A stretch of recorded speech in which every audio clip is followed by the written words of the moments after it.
Assalamualaikum warahmatullahi wabarakatuh.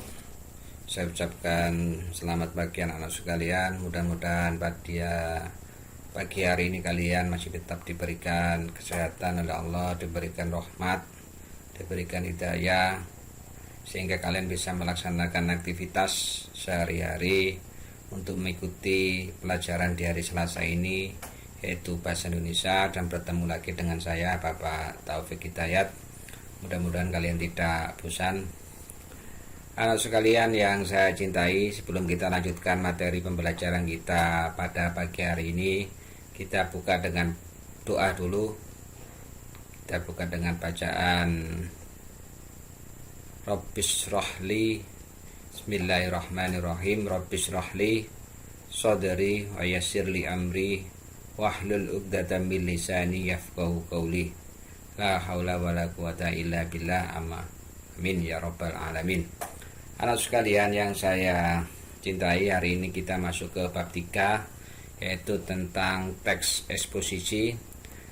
Hari ini kita bicara tentang pengertian dan ciri khusus teks eksposisi, kemudian menentukan informasi dalam teks eksposisi. Baiklah anak sekalian, kita lanjutkan.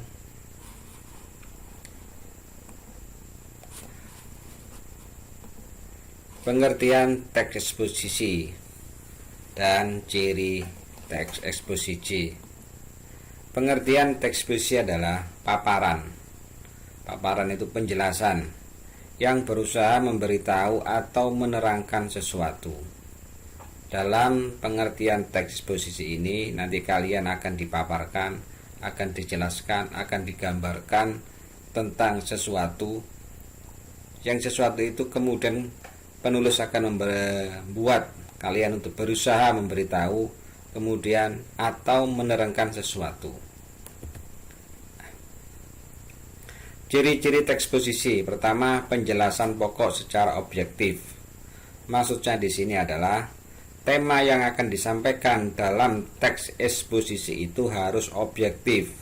Objektif itu berdasarkan kenyataan yang ada. Berdasarkan, bukan objektif. Kalau objektif, beda objektif dengan subjektif. Kalau subjektif itu berdasarkan pendapat penulis.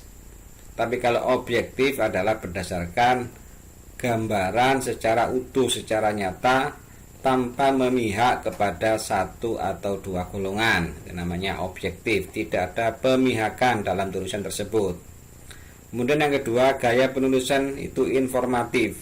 Informatif ini adalah memberikan penjelasan, pengetahuan kepada pembaca, sehingga pembaca dapat menerima tambahan informasi baru. Yang ketiga, teks memuat fakta. Fakta di sini adalah bahwa dalam tulisan tersebut harus didukung dengan bukti, data, atau grafik yang mendukung bahwa apa yang dijelaskan dalam teks tersebut adalah benar-benar terjadi dan ada faktanya. Kemudian dalam yang kedua, kalian akan menentukan informasi dalam teks eksposisi. Kalian akan dijelaskan tentang unsur-unsur teks eksposisi dan jenis-jenis teks eksposisi. Teks eksposisi dibentuk oleh dua unsur utama, yaitu gagasan dan fakta.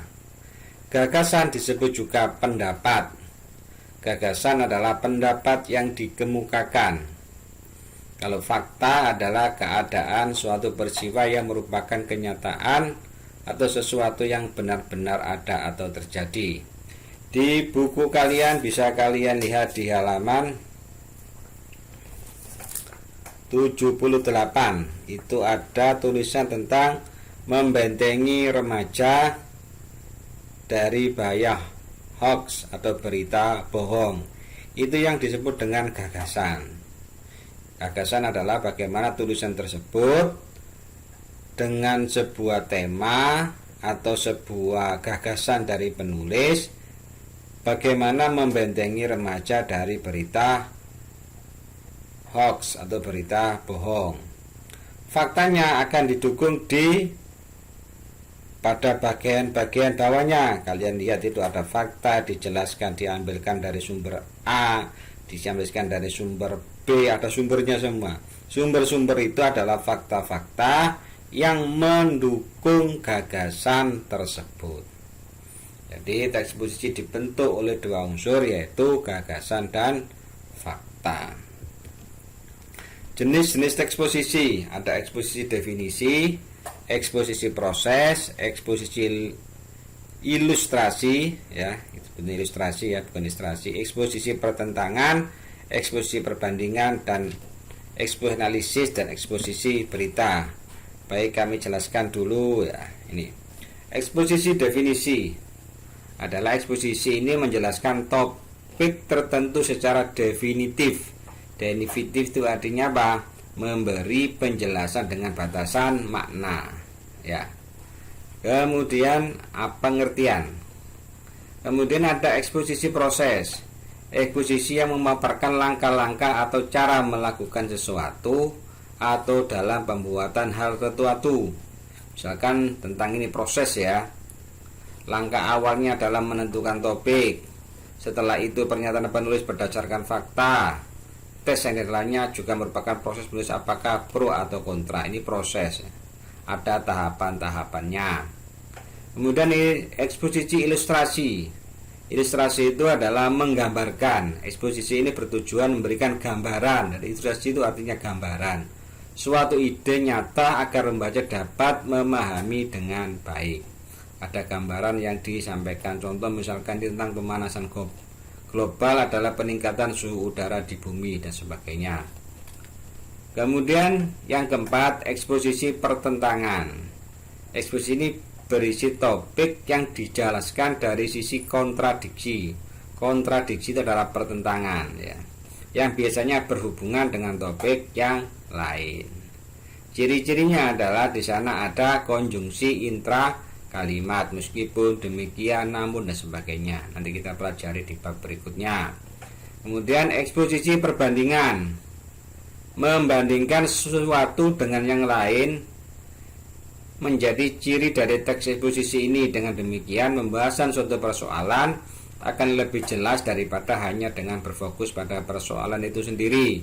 Jadi ada hal yang diperbandingkan antara teks satu, antara model bacaan satu dan yang lain ya.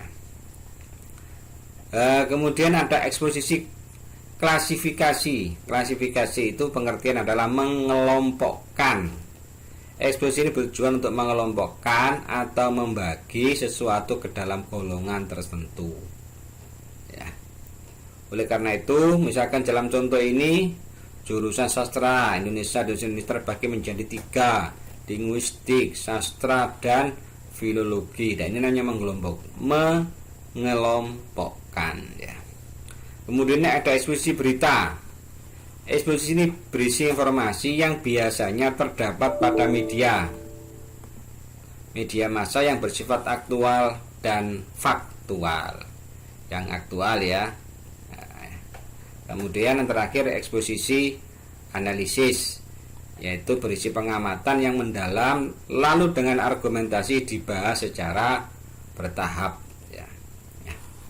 Anak sekalian, ini yang kita pelajari sampai pada jenis-jenis teks eksposisi. Jangan lupa kalian baca di buku kalian mulai halaman 76. Kalian baca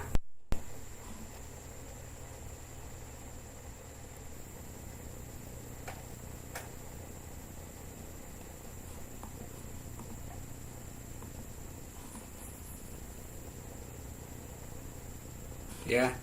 Kalian pelajari lagi mulai halaman 76 sampai dengan halaman 83. Nanti kita lanjutkan pada pertemuan selanjutnya. Sekian anak-anakku sekalian yang saya cintai, akhiran ihdinas siratal mustaqim. Assalamualaikum warahmatullahi wabarakatuh.